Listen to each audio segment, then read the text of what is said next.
안녕하세요. 제가 심심할 때마다 여기 사연을 듣는데 그때마다 드는 생각은 세상엔 별의별 사람들이 다 있고 믿기지 않는 사건들이 많다는 것입니다. 결혼 전에는 지극히 평범하게만 살아온 저로서는 이해하지 못할 사연들이 정말 많았어요. 그러나 최근에 저에게도 기가 막히고 코가 막힐 만한 사연이 하나 있어서 조심스럽게 저의 이야기를 한번 해볼까 합니다. 저는 경기도에 거주하는 30대 기혼 여성입니다.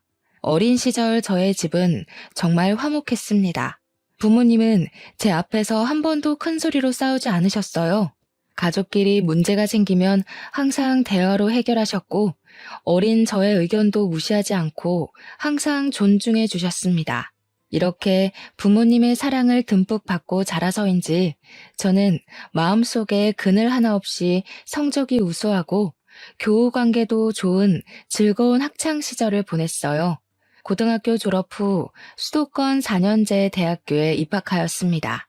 대학교에서는 고등학교 때만큼 좋은 성적은 얻지 못했지만 활발한 동아리 활동과 봉사활동, 해외여행 등으로 다양한 경험을 쌓았어요. 이러한 경험이 자양분이 되어 꽤 좋은 중견기업에 초봉치고는 꽤 높은 연봉을 받고 입사를 하게 되었답니다. 회사 생활은 학교 생활과는 너무 달랐어요. 저는 제가 긍정적이고 뭐든 잘할 수 있는 사람이라고 생각했는데 생각보다 저는 너무 작고 여린 사람이더군요. 제가 입사한 지 3달이 되었을 때 어이없는 실수로 팀장님한테 크게 혼이 났었어요. 저 자신도 제 실수가 용납되지 않아서 자존감이 바닥을 치고 있는데 같은 부서의 남자 대리님이 오늘 퇴근 후 저에게 저녁을 사겠다고 하시더라고요. 대리님은 저와 같은 대학교 출신이었는데 거래처에서 스카우트 제의가 많이 있을 만큼 일을 잘하시는 분이었어요. 그날 퇴근 후 대리님과 함께 곱창집을 갔어요. 그곳에서 대리님은 제게 맥주를 한 잔 건네주면서 대리님 본인의 신입사원 시절 때 이야기를 해주었습니다. 지금은 일을 잘하시는 대리님도 신입사원 때 저 못지않게 팀장님께 정말 많이 혼이 났더군요. 그 이야기를 들으니 저만 엄청 못하는 것은 아니라는 생각에 안심도 되고 혼났다고 주눅만 들 것이 아니라 그 과정에서 열심히 배워야겠다는 생각이 들었답니다. 그날 후로 저는 대리님의 옆에서 많은 것을 배울 수 있었어요. 그리고 우리는 친해져서 평일이 아닌 주말에도 종종 연락해서 사적인 대화도 많이 나눴습니다. 점점 연락을 주고받는 횟수가 많아지고 회사 밖에서 개인적으로 만나는 시간이 늘어나면서 대리님이 점점 궁금해졌어요. 대리님 역시 그런 제가 싫지는 않았는지 저의 연락이나 만남을 피하지 않았고 그러다가 자연스럽게 연인 관계로 발전을 하게 되었습니다. 그 뒤로 우리의 사이는 점점 더 깊어져서 지금은 이도진 대리님이 아닌 제 남편 이도진이 되었답니다. 제 남편은 결혼 전 저와는 완전히 다른 삶을 살았어요. 아버지는 남편의 초등학교 입학을 며칠 앞둔 어느 날 갑작스러운 사고로 돌아가셨습니다. 그래서 시어머니 혼자 남편을 키워야 했어요. 여러 가지 복잡한 가정사로 인해 도움을 받을 만한 친척도 없었던 시어머니는 어찌어찌해서 술 장사를 시작하셨는데 술집에서 이 남자 저 남자를 많이 만났다고 합니다.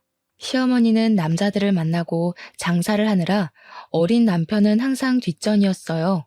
남편은 소풍 때 싸는 도시락도 시어머니가 아닌 술집 이모들이 챙겨주었고 학부모 참관 수업 때도 시어머니가 아닌 술집 이모들이 오셨다고 해요. 그 밖에 학교 행사로 부모님들이 오셔야 하는 날이면 화려하고 반짝이는 옷을 입은 술집 이모들이 오셔서 남편은 정말 부끄러웠다고 합니다. 한 번은 남편이 초등학교 때 독감에 걸려서 정말 죽을 듯이 많이 아팠다고 해요. 자식이 아프면 부모가 병원에 데려가는 것은 당연한 일이잖아요? 하지만 그때도 시어머니는 술을 먹고 남자 만나느라 바빠서 술집 이모들이 병원에 데리고 가서 주사 맞히고 약도 먹여주었대요. 이뿐만이 아니라 시어머니는 이제 10살밖에 되지 않은 남편에게 내가 너 때문에 시집을 못 간다고 하며 구박하고 때렸다고 합니다. 그러다가 중고등학교가 되어 혼자서도 잘 다닐 수 있는 나이가 되었을 때부터는 아예 시어머니가 남편에 관한 관심을 끄고 살았대요. 하루는 이런 집이 너무 싫어서 친구네 집에서 외박하고 왔는데 시어머니는 남편이 집에 없는 줄도 몰랐다고 하더라고요. 이렇게 남편은 어머니의 사랑을 하나도 받지 못하고 자랐지만 그래도 나쁜 길로 새지 않고 똑부러지게 잘 자랐어요. 고등학교를 졸업 후 대학교 갈 때도 자신의 성적보다 낮춰서 전액 장학금을 받고 입학했답니다. 대학교에서도 생활비 한 푼 주지 않아서 식당, 주유소, 과외 등 모든 분야의 아르바이트를 했다고 해요. 남편은 20살 이후로는 시어머니께 용돈은 고사하고 따뜻한 밥상조차도 받아본 적이 없었답니다. 그렇게 자라서 그런지 남편은 시어머니에 대한 정이 하나도 없어요. 남편과 어머니는 서로 연락도 잘하지 않고 남남처럼 지냈습니다. 그래서 저는 남들이 흔히 말하는 시부모로 인한 스트레스는 모르고 살았어요. 그저 저와 남편 둘이서만 아주 행복한 신혼생활을 보냈죠. 다만 한 가지 문제점이 있다면 우리 둘 다 아기를 빨리 가지고 싶었는데 임신이 잘 되지 않았습니다. 병원에서 검사를 해보니 몸에 별다른 이상은 없는데 스트레스를 받거나 피곤하면 임신이 잘 되지 않을 수 있다고 했어요. 사실 결혼 초까지만 해도 저는 회사를 계속 다니고 있었는데 그 당시 제가 중요한 프로젝트를 하게 되면서 스트레스를 많이 받았고 잠도 거의 못 잤거든요. 아마 그래서 아기가 생기지 않았던 것 같습니다. 저와 남편은 많은 대화 끝에 지금은 일보다는 아기를 만드는 것이 더 급선무라는 생각이 들어 저는 프로젝트가 맞춰지는 대로 회사를 퇴사하겠다는 의사를 밝혔어요. 다행히 복지가 좋은 회사라 그런지 사람이 바로 구해져서 2주일 동안 인수인계 후 회사를 관둘 수가 있었습니다. 그 뒤로는 필라테스를 하며 건강한 몸을 만들기 위해 노력하며 살았어요. 저와 남편이 아기를 기다리며 지내던 어느 날이었어요. 회사를 다녀온 남편이 시어머니가 새로운 남자분을 만나 결혼을 한다는 것입니다. 두 분 다 나이 들어서 하는 재혼이니 정식으로 결혼식을 하지는 않고 그냥 친척과 가족, 가까운 지인들만 모여서 식사만 한다고 하셨습니다. 솔직히 저는 이런 시어머니의 행동이 이해가 가지 않았어요. 아무리 나이 들고 하는 재혼이라고 해도 가족들에게 소개도 하지 않고 결혼을 한다고 통보를 하는 것이 좀 그렇더라고요. 이런 부분에 대해 남편에게 이야기했더니 남편은 원래 어머니랑 거의 대화를 하지 않고 살았다면서 그냥 원래 이렇게 남남처럼 살아왔으니 이해해달라고 했습니다. 저는 내심 제게 시아버지라는 존재가 생긴 것에 대해 기대가 되었어요. 흔히들 며느리 사랑은 시아버지라고 하잖아요. 제 주변에 시아버지의 사랑을 듬뿍 받는 친구들이 꽤 있었거든요. 그리고 어릴 때 제가 엄마한테 크게 혼이 났을 때마다 저를 달래주고 엄마는 절대 허락하지 않은 불량식품을 사주셨던 분이 바로 아빠이셨어요. 저는 이런 우리 아빠의 모습을 생각하며 시아버지가 생긴 것이 뭔가 제 편이 생긴 것처럼 정말 좋았답니다. 처음에는요. 시간이 흘러 시아버지를 처음 뵙기로 약속한 날이 되었어요. 시아버지는 군인 간부 출신이시라 그런지 자기 관리도 엄청 철저하신 것 같았고 몸도 아주 건강해 보이셨습니다. 저와 남편은 시아버지가 조금 딱딱하기는 해도 시어머니가 혼자 계시는 것보다 함께 계시는 것이 좋을 것으로 생각했습니다. 시아버지 역시 저와 남편을 좋게 보셨는지 호탕하게 웃으시며 아주 화기애애하게 첫 만남을 마쳤습니다.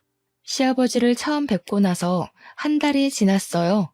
시아버지는 아들 부부가 어떻게 사는지 궁금하다고 한번 오시겠다고 하셨습니다.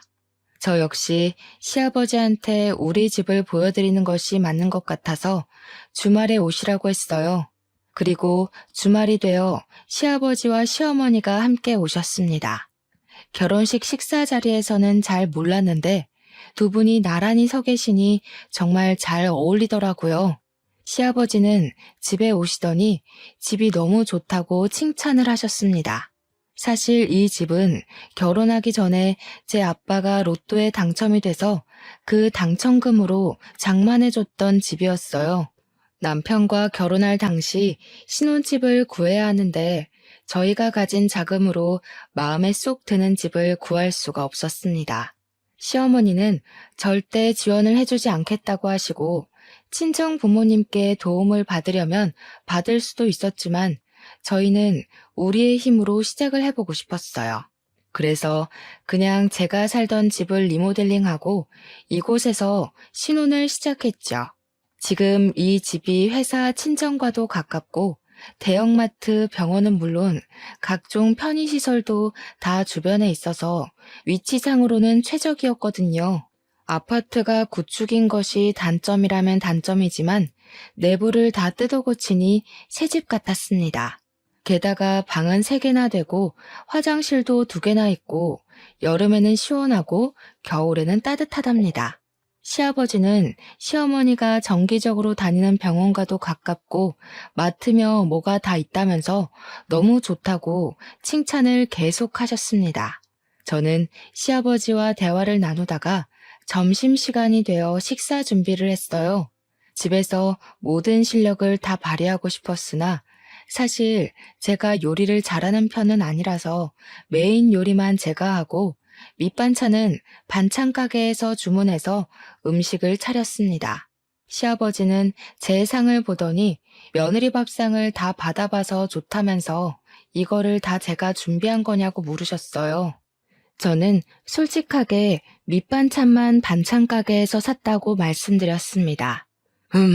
그럼 시애비를 처음 보는 자리인데 직접 음식을 만든 게 아니라 반찬 가게에서 주문해서 한 거야? 직접 한 것도 아니고 조금 실망이구나. 다음부터는 음식 직접 하도록 해라. 아니다. 아까 오는 길에 보니까 이 앞에 요리학원 있던데 내가 등록해 줄 테니 가서 음식 좀 배워. 요새는 집에서 밥 많이 안 먹어서 차라리 반찬 가게에서 사는 게 더 비용도 저렴하고 이득이에요. 그리고 이 사람도 집에서 이것저것 하고 있어서 요리 배울 시간 없습니다. 시아버지는 제게 실망한 표정을 지으며 요리를 잘하지 못하면 배우라고 하셨어요.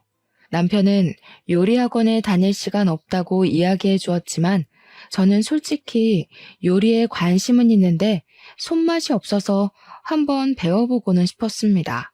그래서 시아버지한테 요리를 배워볼 테니 요리학원을 등록해달라고 했어요. 지금 생각해보면 그때 괜히 이런 말을 해서는 안 되는 거였는데 눈치가 없던 저는 요리학원을 등록해주신 시아버지께 너무 감사하며 이런 게 바로 며느리 사랑이라고만 생각했었네요.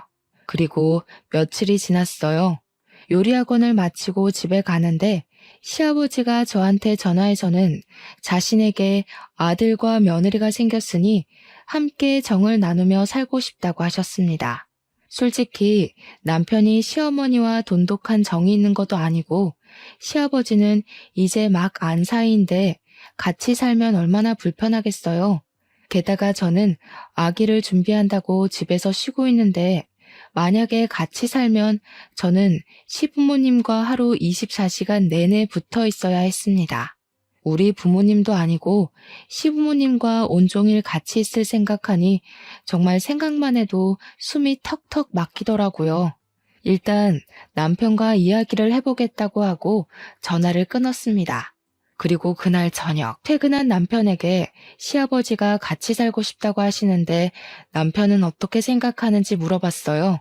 남편 역시 저와 같은 말을 하더라고요. 우리는 시부모님과 절대 같이 살지 못한다고 하고 시아버지는 그 뒤로도 종종 우리와 같이 살고 싶다고 하셨습니다. 하루는 주말에 남편과 집에 있는데 시아버지한테 전화가 왔어요. 지금 접촉사고가 나서 병원에 입원해 있다는 것이 아니겠어요? 우리는 깜짝 놀라 시아버지가 알려주신 병원으로 달려갔습니다. 그런데 시아버지와 시어머니는 병원복만 입었지 아주 잘 걸어 다니시고 멀쩡해 보이셨어요. 상황을 들어보니 경차가 뒤에서 살짝 박았는데 지금은 아픈 것은 없지만 교통사고 후유증이 있을 수도 있어서 이참에 검사를 다 해보겠다고 입원해 계셨던 것이었습니다. 저와 남편은 큰 사고가 아니라서 정말 다행으로 생각했어요. 그리고 주말이 지나 월요일이 되었습니다. 남편은 출근하고 저는 혹시나 하는 마음에 시부모님이 입원해 계시는 병원에 갔어요. 병원에 도착하니 부모님은 각종 검사를 하고 계셨는데 아주 건강하셨고 그냥 근육이 놀란 정도라서 별일 없으면 일주일 후에 퇴원해도 되겠다고 했어요. 그 후 일주일 동안 저는 집에서 병원을 왔다 갔다 하며 시부모님 상태를 확인했는데 병원 밥도 잘 드시고 두 분이 산책도 자주 하시며 아주 건강해 보이셨습니다. 다행히 별탈 없이 일주일 후에 두 분은 퇴원했고 그날이 주말이라 남편과 저는 시부모님을 모시고 일단 우리 집에 왔습니다. 그런데 시아버지가 노인네 둘이서만 집에 있으면 언제 또 어떻게 아플지 모르니 이 집에서 당분간 있겠다고 하시는 게 아니겠어요? 그러면서 병원에서는 멀쩡해 보였는데 갑자기 허리와 다리가 아프고 온몸이 다 쑤신다고 하시는 겁니다. 저는 솔직히 정말 싫었지만 그래도 나이 드신 분이 이러시는데 지금 당장 나가라고 할 순 없잖아요. 그래서 저와 남편은 마지못해 며칠만 집에 계시라고 했습니다. 그 뒤로 우리는 시부모님을 모시고 아주 불편한 생활을 시작했어요. 시아버지는 오랜 세월 군인 간부로 생활해서인지 직접 하는 것보다는 명령하는 것이 익숙하시고 뭐든 칼같이 해야 했습니다. 일단 매일 6시면 TV와 온 집안에 불을 켜며 가족들을 모두 다 기상시켰어요. 삼시세끼 식사는 기본이고 식사 때마다 새 밥에 새 반찬에 각 끓인 국이 필요했습니다. 솔직히 저 혼자 있으면 그냥 대충 라면이나 비빔면을 먹을 수도 있었지만 시부모님이 계시니 그러지 못하겠더라고요. 제가 너무 힘들어서 반찬 가게에서 사오기라도 하는 날에는 시아버지 본인이 요리 학원도 등록해줬는데 아직도 음식을 못하냐면서 불호령이 떨어졌어요. 간이 조금이라도 맞지 않으면 짜다, 싱겁다는 이유로 다시 음식을 해오라고 하셨습니다. 저는 그 덕에 밥을 제때 함께 먹을 수가 없었답니다. 그리고 평소에도 물을 드시고 싶으면 직접 부엌에 가서 물을 드시면 되잖아요. 시아버지는 꼭 물을 가져오라고 시키셨습니다. 하루는 너무 짜증이 나서 제가 못 들은 척하고 그냥 있었거든요.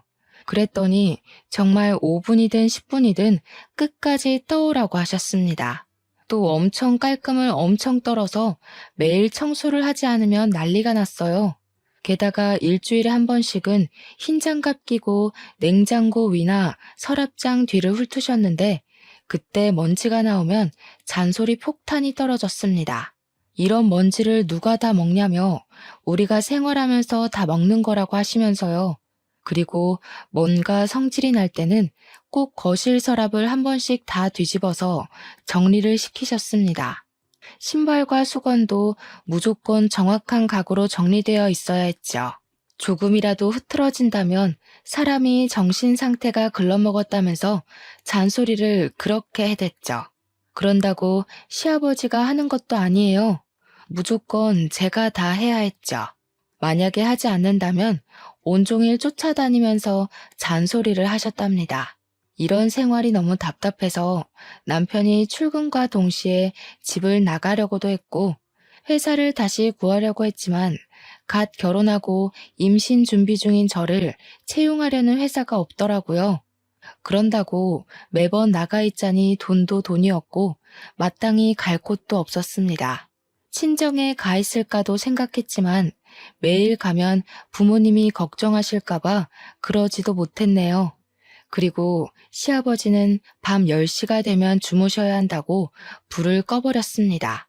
근데 밤 10시 이후에 재밌는 TV 프로그램이 정말 많잖아요. 그래서 남편과 제가 같이 TV를 보고 있으면 시아버지는 저희한테 성질을 엄청 내셨습니다. 하루는 너무 화가 난 남편이 이제 몸 괜찮아지셨으면 이 집에서 나가라고 했어요. 그랬더니 아들과 같이 있고 싶다며 시아버지와 시어머니가 우리 몰래 자신들이 살던 집을 팔아버렸다고 갈 곳이 없다는 거예요. 그때는 그래도 저와 남편이 바보처럼 그저 참았네요. 그때 확 다 뒤집어 엎어버렸어야 했는데 말이죠.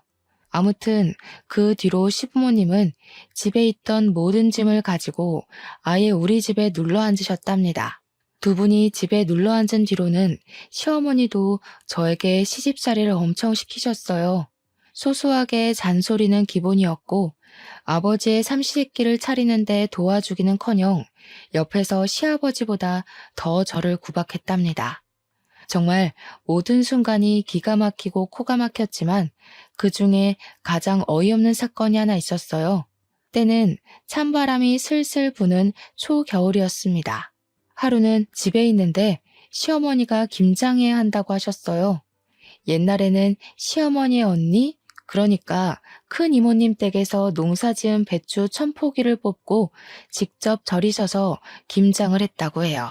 하지만 요새는 김치를 많이 먹지 않기에 작년 같은 경우 이모님과 어머니가 사신 절인 배추로 김장을 50포기만 했다고 합니다. 그런데 올해는 시아버지가 김치를 좋아하시니 김장을 100포기나 하자는 거예요. 더 큰 문제는 시이모님이 허리 수술로 올해는 김장하지 못하시는 상황이었어요. 그래서 올해는 우리 가족끼리만 김치를 담가야 했습니다. 사실 우리 집은 김장을 제가 아주 어릴 때만 하고 크고 나서는 서로 바쁘니 그냥 사다 먹었거든요. 그래서 김장을 제대로 해본 적이 없었습니다. 하지만 시아버지도 김치를 좋아하시고 저도 김치를 좋아하니 힘들지만 배워볼 겸 한번 해보겠다고 했어요. 그래서 절인 배추를 주문하려는데 시아버지는 절인 배추가 어떻게 절여졌을지 아냐며 절인 배추가 아니라 그냥 배추를 사서 직접 절이라고 하시는 거예요. 저는 그냥 양념을 만들고 버무리기도 힘들 것 같아서 싫다고 했지만 그 주 금요일에 시아버지께서 직접 마트에 가셔서 배추 100포기를 사오셨습니다. 이 배추를 반품시킬 수도 없으니 어쩔 수 없이 배추를 절이기 시작했는데 물 먹은 배추는 정말 무거웠어요. 그런데 시부모님은 손가락 하나 까딱도 하지 않으시고 그냥 앉아서 지시만 하고 계시는 게 아니겠어요? 솔직히 김치를 저 혼자만 먹는 것도 아니고 드시는 건 시아버지가 제일 많이 드시는데 저만 일하고 있으니 화가 났습니다. 이거는 시아버지, 시어머니 모두 도와주셔야 해요. 이걸 저 혼자 어떻게 다 해요? 옛날에는 배추 1000포기도 며느리 혼자 담갔다. 1000포기도 아니고 고작 100포기인데 이것도 못한다고 이 난리니? 하여튼 요새 애들은 다들 약해 빠졌다니까. 이 속도로 했다가는 오늘 밤을 새워도 못하니까 좀 서둘러. 저는 요새 애들이라서 이런 것 못해요. 그리고 시아버지께서 이렇게 사오셨으니 시아버지가 도와주세요. 안 그러면 저도 손 하나 까딱하지 않을 거예요. 너는 아버지한테 이게 무슨 말버릇이니?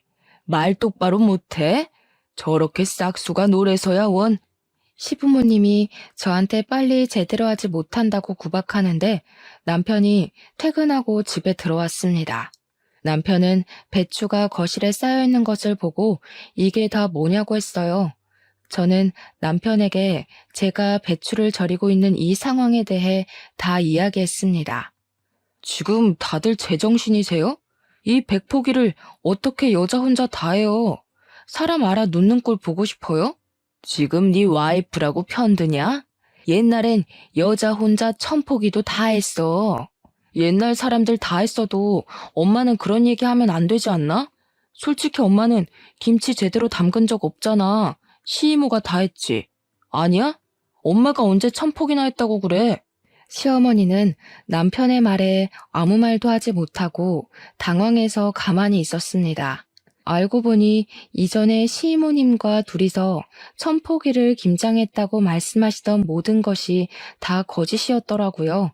어쨌든 배추를 이미 사왔으니 이거 다 해야 해. 버릴 수는 없잖아. 그럼 다 같이 모여서 해요. 아, 진짜 이게 지금 무슨 난리야? 오늘 이거 다 못하면 아버지도 잠 주무실 생각하지 마세요. 도대체 뭐 하는 짓이에요, 이게? 그리고 내일도 다 같이 새벽에 일어나서 배추 씻고 하는 거예요. 아시겠어요? 남편이 모든 것을 다 뒤집어 엎을 것처럼 화를 버럭대니 시부모님도 아무 말도 하지 못하고 다 같이 배추를 절이기 시작했습니다. 시아버지는 원래 10시가 되면 주무셨는데 그날은 자정까지 배추를 절였어요. 다음날 원래 새벽 6시면 일어나던 시아버지와 시어머니가 일어나시지 못하시더라고요. 저와 남편이 깨우려고 들어가니 두 분은 몸살이 났다고 끙끙 앓는 소리만 하셨습니다. 절대 일어나지 않으시길래 불을 켜고 일어나실 때까지 기다렸어요. 아침 9시가 되자 그제야 시부모님이 나오셨습니다. 뭐야? 너희끼리 먼저 시작했어야지. 아직도 안 했어? 우리는 잘 먹지도 않는 김치 저 사람이 먹는다는 이유로 지금 이렇게 하는데 굳이 우리가 먼저 시작해야 해? 당연히 먹을 사람이 해야지. 아니야? 너 지금 설마 나 들으라고 하는 소리냐? 당연한 거 아닌가요? 아, 빨리 시작해요. 지금 누구 때문에 이 괴고생을 하는데. 남편의 닭달에 시아버지는 전날 소금물에 절인 배추를 온종일 씻어냈고 저와 시어머니는 부엌에서 김치 양념을 만들었습니다. 절인 배추에 양념을 버무려야 하는 다음 날에도 시부모님이 늦게 일어나시길래 우리는 일부러 일어나실 때까지 기다렸다가 시작했어요. 시부모님이 3일 연속 김장을 하니 몸살이 제대로 나서 아예 일어나지 못하셨습니다. 처음에는 화만 내던 남편이었지만 그래도 부모님이라고 월요일에 반차를 쓰고 시부모님을 데리고 병원에 다녀왔네요. 혼돈의 김장 사건이 지나고 시간이 흘러 12월 마지막 날이 되었습니다. 원래는 10시만 되면 주무시던 시아버지가 새해맞이 카운트다운을 봐야 한다며 잠을 주무시지 않더라고요. 시어머니는 그런 시아버지에게 술상을 차려드렸는데 시아버지는 술에 취해서 결국 자정이 되기 전에 거실에서 잠이 드셨습니다. 시아버지를 깨워도 일어나지 못하시길래 어쩔 수 없이 거실에 두고 우리는 우리 방에 들어가서 잠을 잤어요. 그러다가 새벽이 되었습니다. 뭔가 이상해서 눈을 떠보니 시아버지가 비틀거리며 우리 방에 들어와서 남편 옆에 눕는 것이 아니겠어요? 저는 깜짝 놀라 남편을 깨웠습니다. 남편도 옆에 누운 시아버지를 보고 깜짝 놀라 소리 지르며 불을 켰어요. 아버지, 지금 이게 뭐 하는 짓이에요? 잠결에 모르고 여기 왔다. 이게 그렇게 화낼 일이야? 성인 부부의 침실에 이렇게 함부로 막 들어오시면 어떡해요? 당장 나가요, 나가. 우리 방에서 큰 소리가 나자 시어머니도 주무시다 깨셔서 오셨어요. 시어머니는 상황을 보시고는 사람이 살다가 보면 그럴 수도 있지. 이거 가지고 그렇게 성질을 내냐며 화를 내셨습니다. 어머니, 솔직히 혈연관계도 아닌 시아버지가 이 새벽에 부부 침실에 막 들어오시는 게 말이 돼요? 아무리 잠결에 술김이라고 해도 그렇지. 너무 불쾌해요. 뭐? 불쾌? 너 말 다 했어? 그게 시애비한테 할 소리야? 당연한 거 아니에요? 시아버지가 잠자는 방에 들어오는데 좋아할 며느리가 세상 천지에 어딨어요. 이제 조심 좀 해주세요. 이게 지금 보자 하니까 내가 그렇게 웃음냐? 도대체 왜 내 말을 듣지 않는 거야? 남편은 시아버지께 당장 이 방에서 나가라고 큰 소리를 쳤습니다. 그날 저는 너무 놀란 마음에 잠을 한숨도 자지 못했어요. 하지만 다음 날도 어김없이 시부는 6시에 나를 깨워서 밥을 달라고 했고 저는 피곤한 몸을 이끌고 나와 어쩔 수 없이 떡국을 끓여야만 했습니다. 그러다가 결혼 후 처음으로 맞이하는 명절이 되었어요. 저는 시어머니께서 알려주신 대로 과일과 간단한 음식 몇 가지만 올라간 간소한 차례상을 차렸습니다. 그런데 시아버지가 무슨 차례상이 이렇게 간소하냐며 새로 장을 봐서 오셨어요. 그러면서 음식을 이것저것 시키시더라고요. 시아버지가 시키신 음식을 다 하려면 지금부터 밤을 새워도 시간이 부족한 상황이었어요. 제가 이것은 오늘 내로 절대 하지 못한다고 말씀드리니 시아버지는 밤을 새워서라도 다 해놓으라고 하셨습니다. 그래서 그럼 제가 도와달라고 하니 시어머니는 어른이니까 쉬라고 하시고 남편은 남자니까 음식을 하면 안 된다고 하셨어요. 그래서 저를 도와줄 사람이 아무도 없으니 혼자서 다 하라는 게 아니겠어요? 시아버지 억지에 남편이 성질나서 남편이 시아버지에게 따지고 결국 남편과 시아버지는 또 싸웠습니다. 그리고 저는 싸우는 둘을 말리느라 음식을 하지 못했고 결국 다음날 원래 시댁에서 하던 대로 간소한 차례상을 차리게 되었습니다. 시아버지는 차례상을 가만히 보고 있다가 마음에 들지 않는다며 차례상을 엎어버리셨어요. 시어머니는 그런 시아버지 옆에서 비위 맞추며 다음부터는 며느리 교육 똑바로 해서 성대한 차례상을 만들겠다고 하더라고요. 그런 시아버지, 시어머니를 본 남편은 화가 잔뜩 나서 저를 데리고 그냥 나왔습니다. 친정에서 명절을 지내고 오니 시아버지는 저한테 엄청 뭐라고 하시더라고요. 너는 이 시아비랑 처음으로 지내는 명절인데 홀라당 친정에 가버리냐? 너네 부모님이 그렇게 가르치디? 원래 여자는 명절 때 친정에 가면 안 되는 거야. 알겠어? 2번 다시는 이런 짓 하면 가만 안 둔다. 당신이 가만 안 두면 어찌할 건데? 다시는 이 사람한테 아무 소리 하지 마요. 한 번만 더 이딴 식으로 부당하게 집안일 시키고 잔소리하면 당신들 용돈 다 끊어버리고 쫓아내버릴 거야. 알겠어? 이 녀석이 여자한테 홀려서 정신 나갔나? 어른한테 말 똑바로 못해? 그리고 며느리 너 아버지 말씀 잘 새겨들어. 어디서 명절 때 여자가 친정을 가려고 그래? 한 번만 더 친정에 가려고 했다가는 나한테 쫓겨날 줄 알아. 제가 이 집에서 왜 쫓겨납니까? 이 집의 주인은 어머니가 아니라 접니다. 저희가 마음에 안 드시면 부모님이 나가세요. 시아버지는 명절 때 며느리 교육을 핑계 삼아 저에게 시집살이를 시키려고 했지만 남편 덕분에 아무것도 아버지의 생각대로 이뤄지지 못했답니다.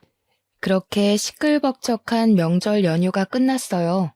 그런데 시아버지가 웬일로 새벽 6시에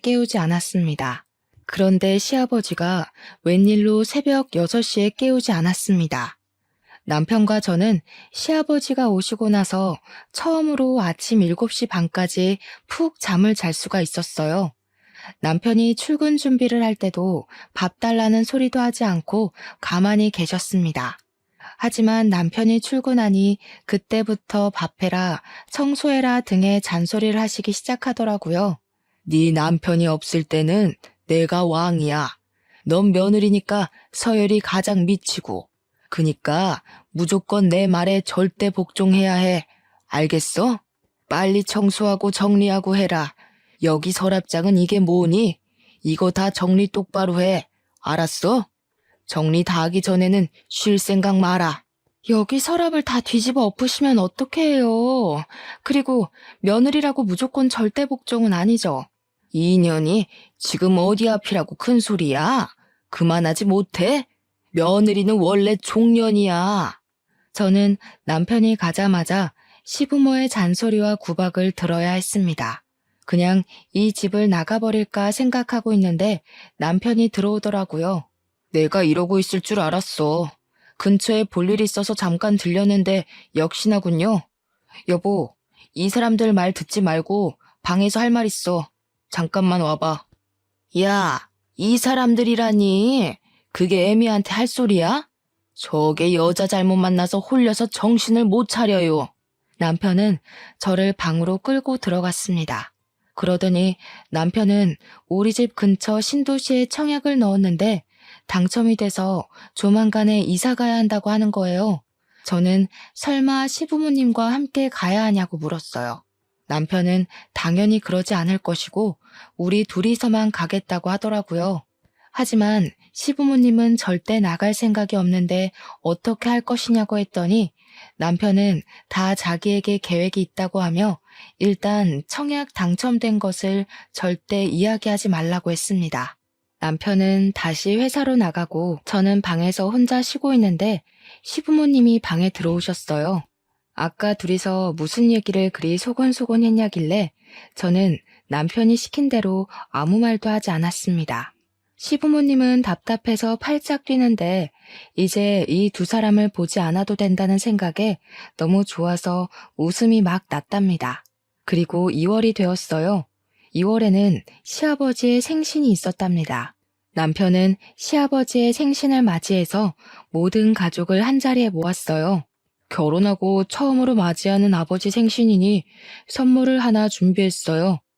타이완으로 5박 6일 패키지 여행을 예약하려고 해요. 저는 회사에 나가야 해서 우리는 한국에 있을 테니 두 분만 신혼여행이라 생각하시고 다녀오세요. 그래도 우리 결혼하고 첫 생일인데 며느리 생일상은 받아봐야 하지 않겠니? 그니까 내 생일은 지나고 날짜 정해라. 무슨 생일상 안 받으면 난리 나세요? 그놈의 밥 타령은? 이놈아, 한국인은 밥심으로 살아. 그리고 엄연히 첫 생일인데 당연히 며느리 손으로 직접 끓인 미역국이 있는 생일상을 받아야 하지 않겠니? 나는 생일에 구절판, 갈비찜, 잡채는 꼭 있어야 한다. 알겠지? 결국 여행 날짜는 시아버지의 생신 이후로 잡았습니다.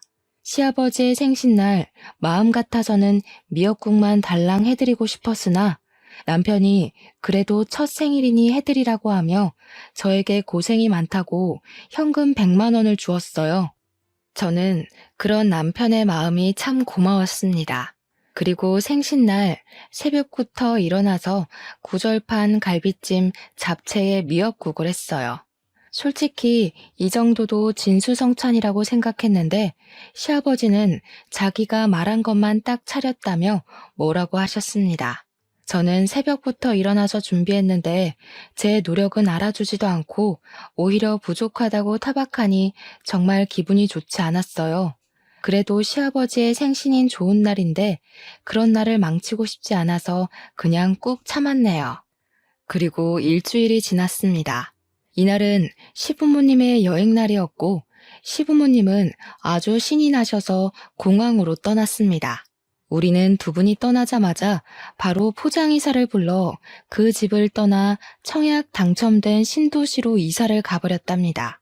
그리고 원래 살던 집에는 새로운 주인이 왔어요. 며칠 동안 이삿짐을 정리하며 정신없이 보냈습니다. 그리고 시간이 흘러 시부모님이 여행을 마치고 돌아오기로 한 날 저와 남편이 함께 집에 있는데 시아버지한테 전화가 왔어요. 야, 지금 너네 이게 뭐 하는 짓이야? 우리 여행을 보내고 집을 팔아버려? 죄송하지만 이제는 그쪽하고는 더는 같이 못 살겠네요.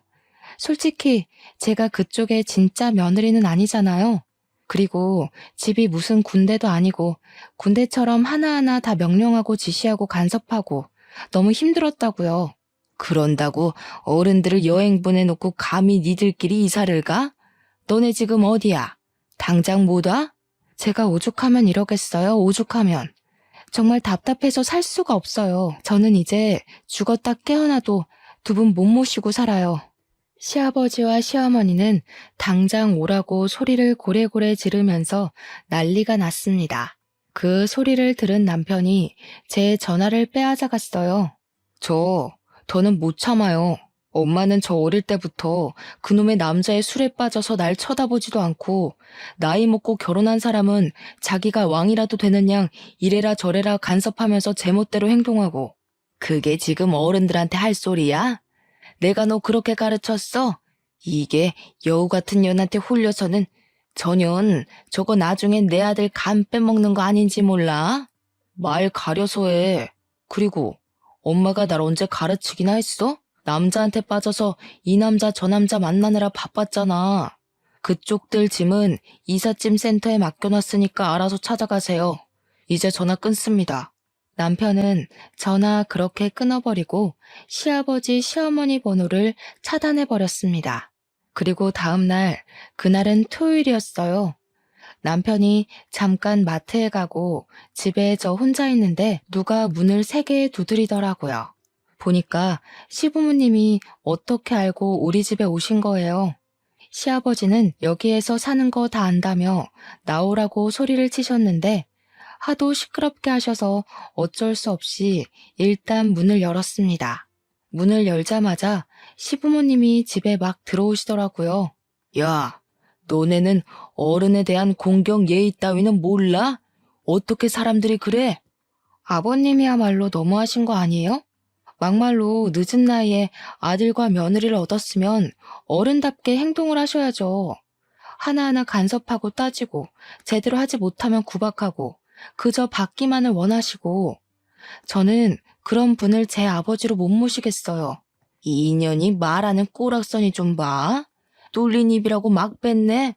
이게 지금 네 시아버지한테 할 소리니? 뭘 잘했다고 큰 소리야? 솔직히 이분이 정말 제 시아버지세요? 아니잖아요. 그저 어머니의 남편일 뿐이지 제 시아버지는 아니라고요. 그리고 어머니도 너무하세요. 그동안 제가 시아버지한테 구박당하고 매일 집안일 할 동안 어머니는 뭐 하셨어요? 옆에서 그저 시부 말 잘 들어라. 며느리는 이래야 한다. 그러는 어머니는 며느리 시절 때 그렇게 하셨나요? 내가 시부모님과 한창 싸우고 있는데 남편이 마트에서 돌아왔습니다. 남편은 집에 계신 시부모님을 보고 깜짝 놀라며 이 집은 어떻게 하셨냐고 물었습니다. 썩을 놈, 어떻게 어른들을 그렇게 내쫓을 생각을 해? 당연히 아들이면 모시고 살아야지. 나는 뭐 핏줄도 아니니 그렇다 치고 네 엄마는 잘 모셔야 하지 않겠어? 널 그래도 이 정도로 키워놨는데 말이야. 저는 솔직히 말해서 엄마 손에서 크지 않았어요. 저는 술집 이모들 손에 컸지 엄마의 도움, 보살핌 한 번 받은 적 없다고요. 제가 아팠을 때 병원에 데려간 사람도 엄마가 아니라 술집 이모들이었어요. 오히려 맨날 엄마는 어린 저한테 너 때문에 새로 시집 못 간다고 구박하고 이유 없이 때렸다고요. 그런 엄마를 내가 지금 꼭 모셔야 해요? 난 못해. 다들 이 집에서 나가요. 엄마가 죽든 말든 난 신경을 안 쓸 테니까 다시는 찾아오지 마요. 한 번만 더 오면 그대로 해외로 떠버릴 테니까 그렇게 아세요. 남편은 자신이 그동안 속에 있던 말을 다 쏟아내고 시아버지, 시어머니를 그 집에서 쫓아내버렸습니다. 그 뒤로 1달 정도가 지났습니다. 모르는 번호로 전화가 오길래 택배인가 싶어서 받았는데 시어머니더라고요. 너 이 시애비 비위 맞추기 왜 이렇게 힘드니? 내가 이 나이 먹고 셔츠 다리고 매번 다른 반찬 하는데 죽을 맛이다. 젊을 때도 하지 않던 시집살이를 남편한테 하고 있단다. 어머니, 제가 시부모님과 함께 살 때 제가 했던 것들이네요. 어차피 어머님이 선택한 남자 아닌가요? 제가 그때 힘들게 집안일 해드렸던 거 잊으셨어요? 얘야, 제발 살려다오. 진짜 내가 이런 남자였으면 만나지도 않았을 거다. 이 나이에 아들한테도 안 해준 반찬을 만들려고 시장을 몇 번씩이나 왔다 갔다 하는 것인지 안 그래도 안 좋은 허리가 굽게 생겼다. 그건 제 알 바 아니고요. 더 징징대시면 남편한테 다 말할 거예요. 그리고 어머님, 번호 바꾸셨어요? 이 번호 모르는 번호라서 받았는데 이제 이 번호도 차단할 거니까 그렇게 아세요? 물론 남편한테 시어머니한테 전화가 왔던 것은 이야기하지 않았어요. 남편이 저보다 시어머니를 더 싫어해서 제가 전화 받은 것을 알면 난리가 날 것이 분명했거든요. 그렇게 시부모님과 우리의 연이 완전히 끝났답니다. 다른 현명한 분들은 저보다 더 좋은 방법으로 지혜롭게 힘든 상황을 대처해 나가시겠지만 저는 시부모님과 연을 끊는 것이 제일 나은 방법이었습니다. 부디 저희 부부의 선택에 대해 비난은 하지 말아주세요. 그리고 지금 이전에 그렇게 노력해도 생기지 않던 아이가 드디어 생겼어요. 임신 초기라서 스트레스 받으면 절대 안 된다는 의사 선생님의 말씀에 남편이 얼마나 잘해주는지요. 제가 시부모 복은 없어도 남편 복은 확실히 있나 봅니다. 요즘 저와 남편은 뱃속의 아기가 누구를 닮았을지 상상하며 행복한 나날들을 살고 있답니다. 남편은 자신은 비록 부모의 사랑을 받지 못했지만 아기에게는 제대로 된 사랑을 주고 싶다며 육아 공부를 아주 열심히 하고 있어요. 저 역시 부모님께서 제게 아낌없이 주신 사랑을 그대로 아기에게 물려주는 좋은 엄마가 되고 싶네요. 저의 기가 막히고 코가 막힌 사연은 여기까지입니다. 기나긴 이야기 들어주셔서 감사합니다.